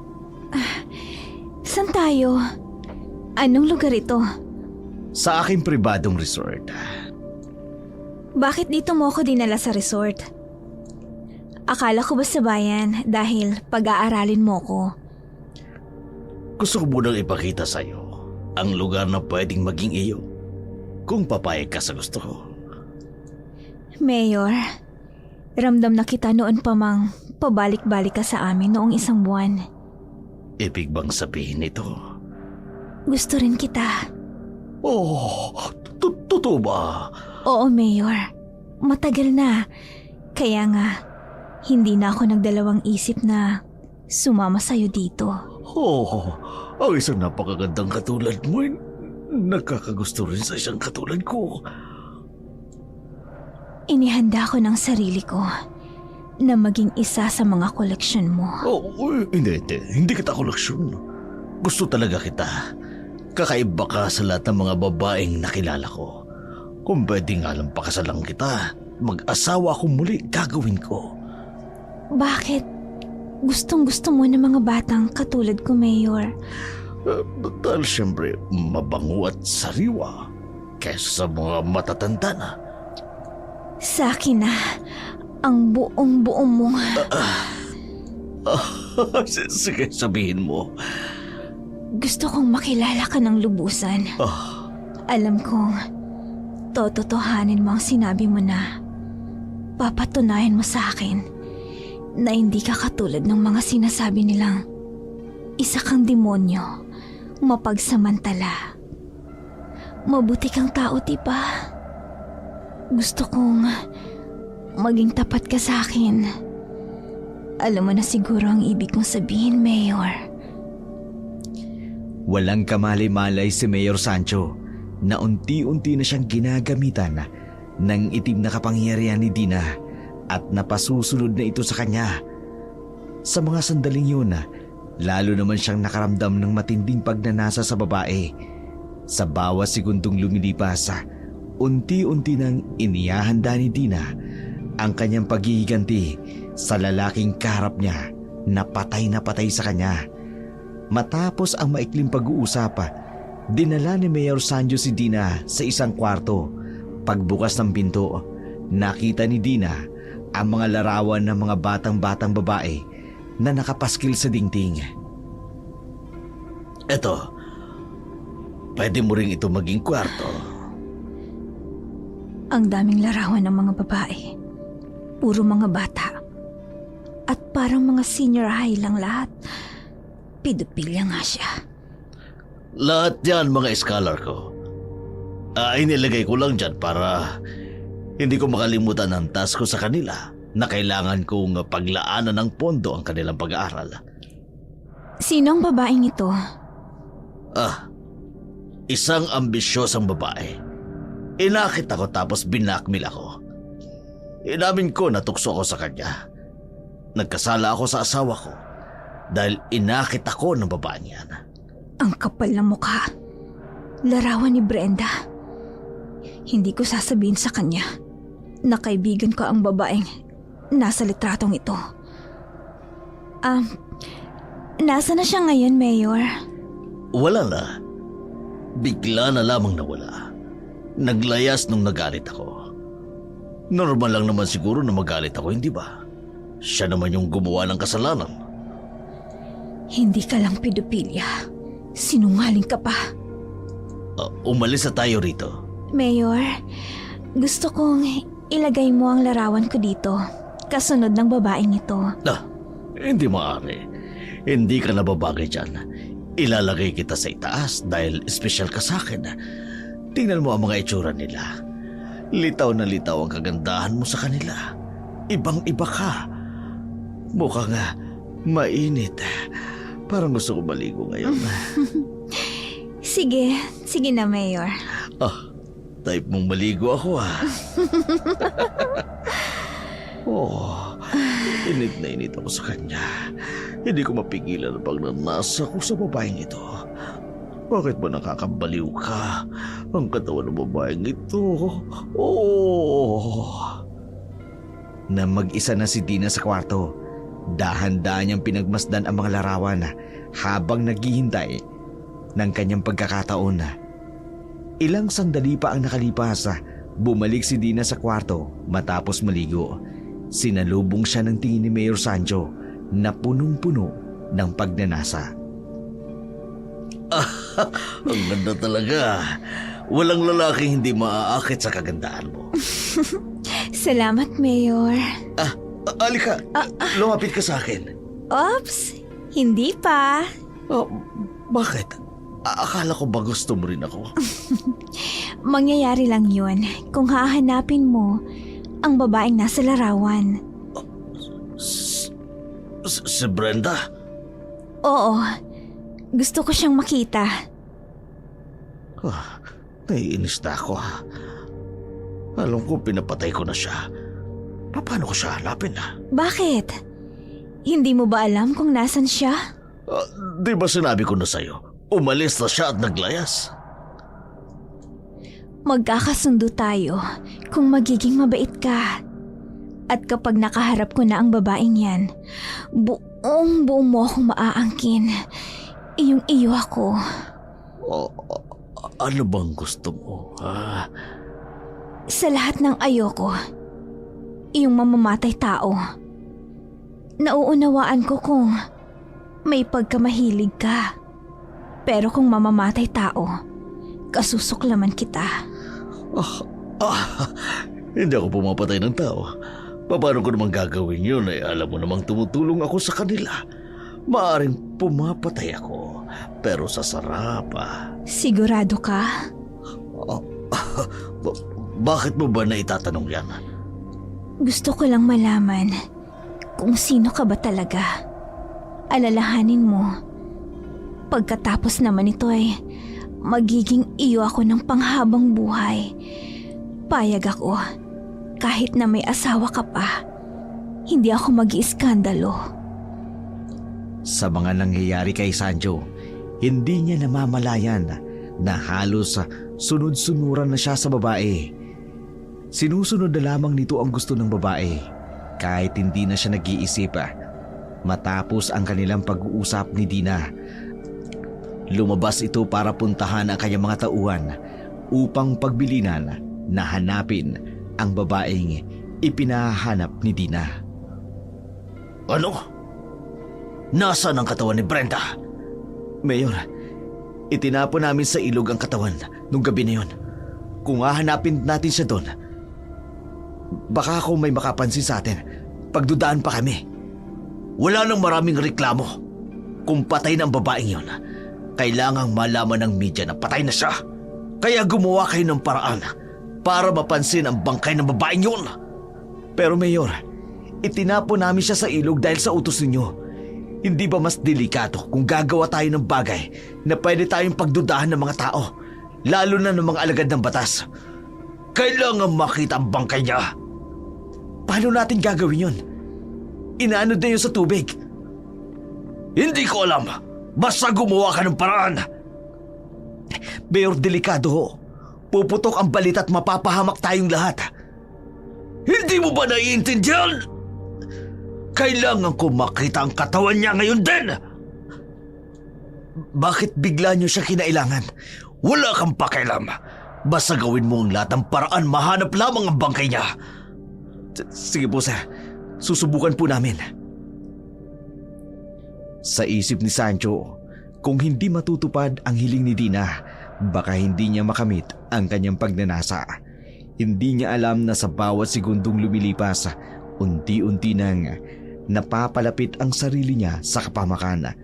Bago umalis si Tino para hanapin ang katawan ni Brenda, nanatili silang tahimik sa loob ng kotse. Nagsimulang magtaka si Sanjo sa mga nangyayari sa kanya. Teka nga sandali.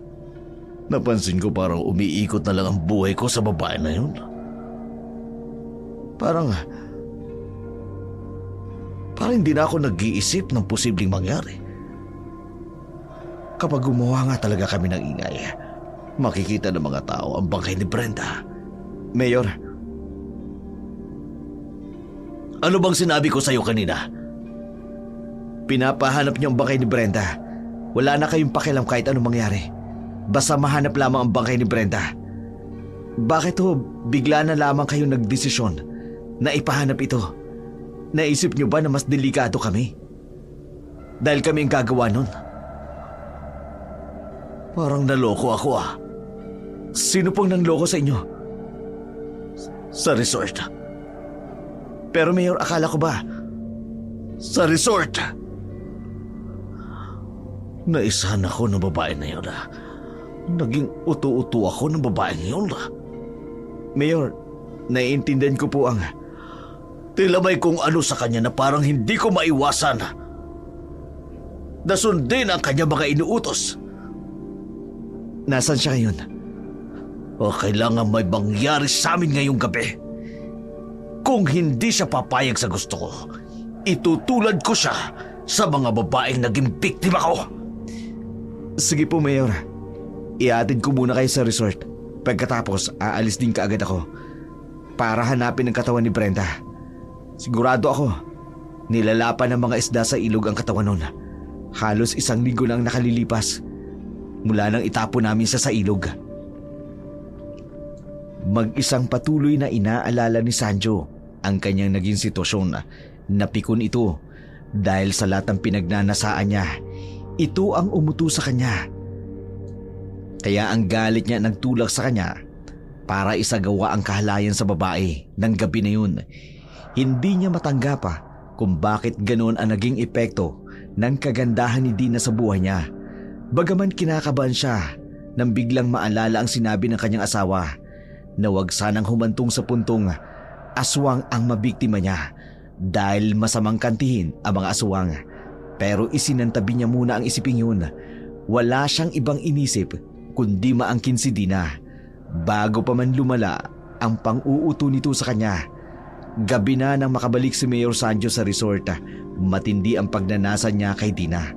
Halos hindi niya na mapigilan ang kanyang sarili. Ngunit pagpasok niya ng silid,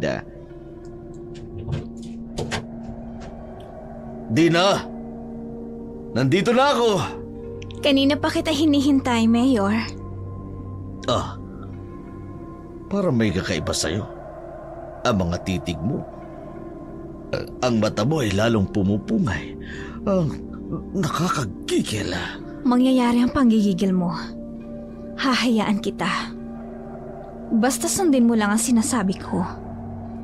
Bakit ba ganun na lamang ang interes mo sa babaeng yun? May kaugnayan ba siya sa'yo? Hindi mo naman siya kilala, hindi ba? So ayaw mong gawin. Ayaw mo ng katawan ko. Pinahanap ko na sa aking mga tauhan. Pinaigting ko na ang kanilang paghahanap. Kumakalat na sila sa buong barangay ng bayan. Ipinagbigay alam na nila sa mga barangay kapital. Kaya makatutulong sila para mahanap si Brenda. Salamat. Mahal mo nga ako. Oo naman. Handa akong gawin ang lahat. Maangkin ko lamang ang katawan mo. Mababaliw ako kung hindi ko yan maangkin. Hindi ko kaya pigilan ang sarili ko. Anong gagawin mo? Hindi ko na mahintay pa na makita ang bangkay ni Brenda. Bangkay? Anong bangkay? May ginawa ka ba sa kanya? Ipinapatay mo ba siya? May ginawa ka ba sa kanya? Teka, ano bang nasabi ko? Hindi ko alam kung anong pinagsasabi mo. Sigurado ka? Teka, sino ka ba? Bakit parang kinokontrol mo ang isip ko? Inuuto mo ko. Parang wala na akong ibang ginagawa sa buhay ko kundi sumunod sa'yo. Sa lahat ng babaeng nagustuhan ko, sa'yo lang ako nagkakaganito. Anong gagawin mo sa baril na yan? Tulad ng ginawa ko sa mga nauna sa'yo. Kapag hindi pumapayag sa gusto ko, pinapatay ko. Lumabas din ang pagkademonyo mo. Sabi ko na nga ba, hindi magtatagal. Lalabas din ang totoo. Pinatay mo si Brenda. At laking pagkakamali mo dahil akala mo napatay mo na siya. Pero nailigtas namin siya. Hindi mo kilala kung sinong kinanti mo. Sinasabi ko na nga ba, sino kang demonyo ka? Bago mo banggitin yan, tingnan mo muna ang sarili mo. Kung sino sa atin ang demonyo. Hindi mo ba ako naaalala? Anong? Ako si Dina, kapatid ni Maya, na isa sa mga unang biktima mo. Hindi kita kilala. Hindi ko kilala ang sinasabi mong Maya. Marami na kayong nabiktima, Mayor. sina Maya, Brenda, at marami pang iba. Hindi ko alam ang sinasabi mo. Alam ko lahat ng ginawa mo. Lahat. Anong nangyayari? Bakit dumilim ang paligid? Tamang-tama. Wala ang tauhan mo. Matagal na naming pinaghandaan ang pagkakataong ito. Demonyo ka? Kaya pala ako naakit sa ganda mo. Dahil isa kang demonyo! Demonyo nagtatago sa isang kaakit-akit na mukha! Ngayon, nanggagalaiti ka na sa galit? Brenda, pumasok ka na. Demonyo! Mga tauhan ko! Wala ang mga tauhan mo, hindi ba? Inutusan mo silang hanapin ang katawan ni Brenda ang inakala mo. Kung alam ko lang na ganyan ka, pinatay na sana kita sa bundok pa lang! Nagsayang ako ng oras at panahon para utuin mo lang. Tapos ito lang ang napala ko. Pinili naming mamuhay ng normal, katulad ng mga tao. Matagal naming kinalimutan ang pagiging aswang. Hindi kinamit ang kapangyarihan ng aswang. Pero dahil kinanti mo kami, ikaw ang may kasalanan ng lahat kung bakit kami nagkakaganito ngayon. Kasalanan mo ang lahat ng ito. Sige! Tingnan natin kung may magawa kayo sa baril ko! Subukan mong magpaputok ng baril para makatawag ng pansin sa mga tao at malaman nila ang hideout na ito na siyang pinagdadalhan mo ng mga babaeng binibiktima mo. Mga aswang nga kayo! Hindi niyo ko mauuto ngayon! Hindi na ako papayag na mauto ng isang katulad mo lamang!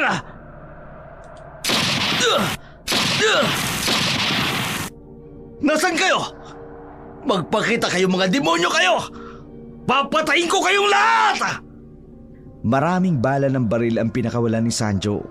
Halos magkanda basag na ang mga salamin ng bintana ng kanyang resort. Pero biglang nawala sa kanyang paningin ang tatlong aswang na nasa harapan niya kanina.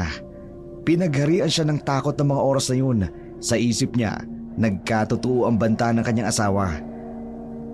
Na maaari isa sa mga babae niya ay aswang.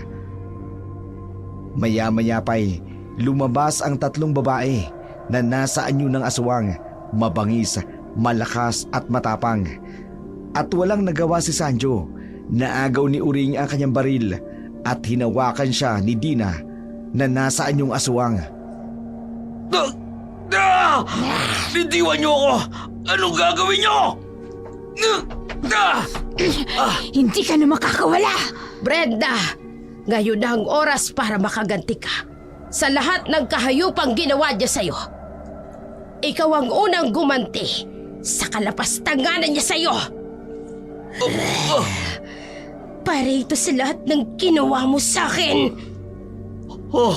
Anong gagawin mo sa kusilyo na yan? Wag! Anong gusto niyo? Ibibigay ko! Uli na ang lahat. Hindi mo na maibabalik ang mga nasira mo. Ganito rin ang ginawa mo sa ate ko, di ba? Nang sinadista mo siya, pinahawakan mo siya sa mga tauhan mo, tsaka mo ginawa ang isang kayupan sa kanya! Bakit niyo tinatanggal ang pantalong ko? Anong bahagi ng katawan ang nagiging sanhi ng pagkakasala? Alisin. Kung kamay, putulin. Kung matay, dukutin. Kung kaligayahan, tanggalin. Mga demonyo kayo! Pinagtutulong-tulungan niyo ako! Tulong! Damhin mo ang lupit ng demonyong katulad mo! Putulin mo na, Brenda! Hindi! Tapos na. Putol na ang ari ng mayakis na mayor.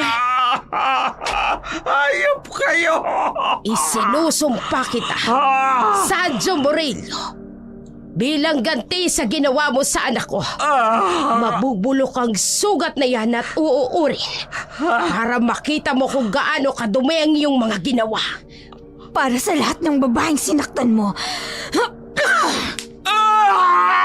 Mukha ko! Hayop ka!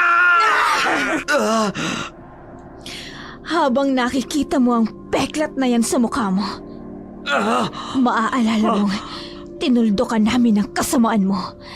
Maaalala mong lahat ng kasamaang ginawa mo sa mga tao sa mundong ito. Magbabayad kayo ng mahal sa ginawa niyo ito!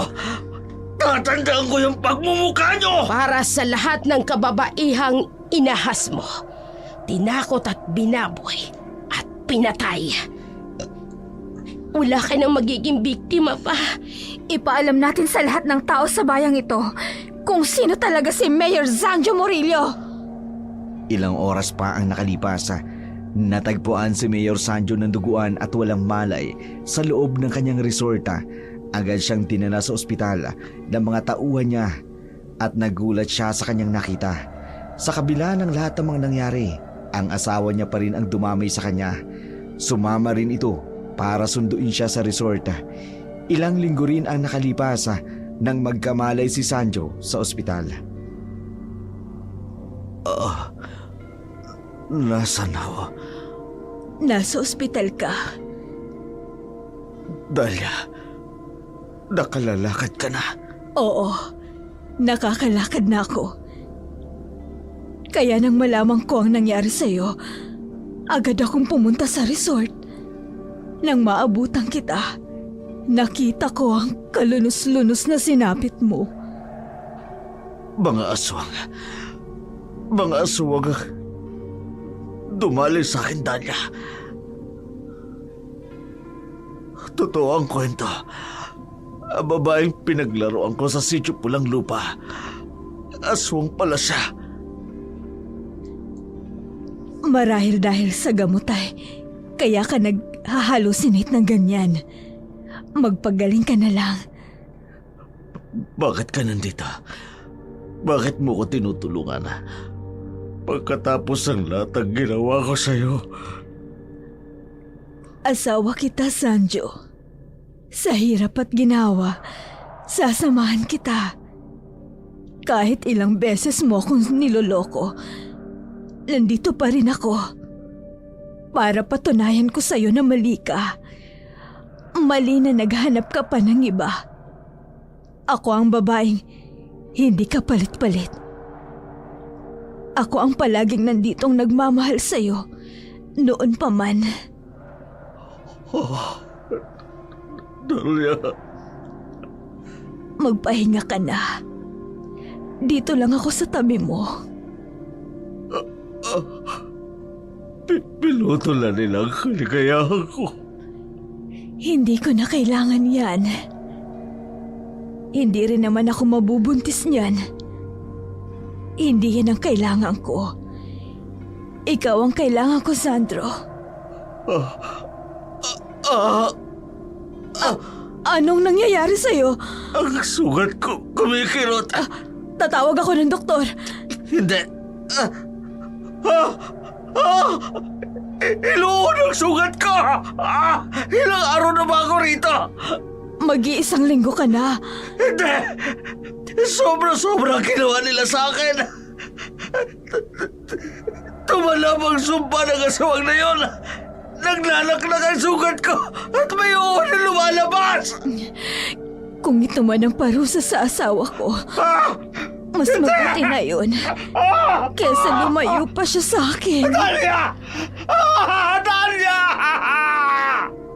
Matapos ang matinding karanasan ni Mayor Sanjo, nagsilbing simula ito ng kanyang pagbagsak. Hindi nagtagal. Nagpa siya si Brenda na harapin ang mundo para ibulgar ang lahat ng kasamaan ni Mayor. Lumabas din sa TV at dyaryo ang mukha ni Brenda. Dala-dala niya ang lahat ng ebidensya, mga video sa resort, mga larawan ng mga babae sa kwarto ni Mayor at mga sulat tungkol sa dispatcha ng mga biktima. Maraming babae ang sumunod sa yapak ni Brenda, nagsalita tungkol sa pang-aabuso ni Mayor Sanjo. Dahil sa bigat ng ebidensya, agad na kumilos ang DILG. Sinuspende si Mayor Maraming kaso ang isinampalaban sa kanya. Panggagahasa, tangkang pagpatay, human trafficking at iba pa.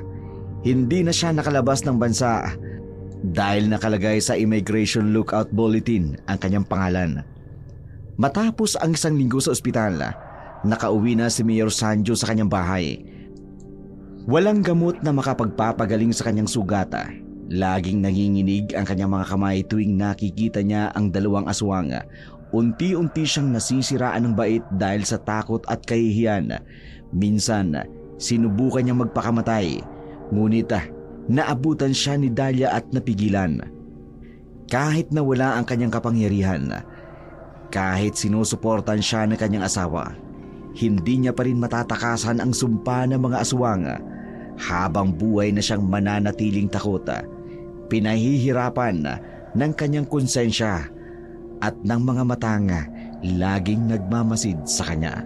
Sa huli, hindi espada o baril ang nagdala ng katapusan sa kasamaan ni Mayor Sanjo, kundi ang katapangan ng mga babaeng kanyang inabuso at ang hustisya na kanilang hinahangad.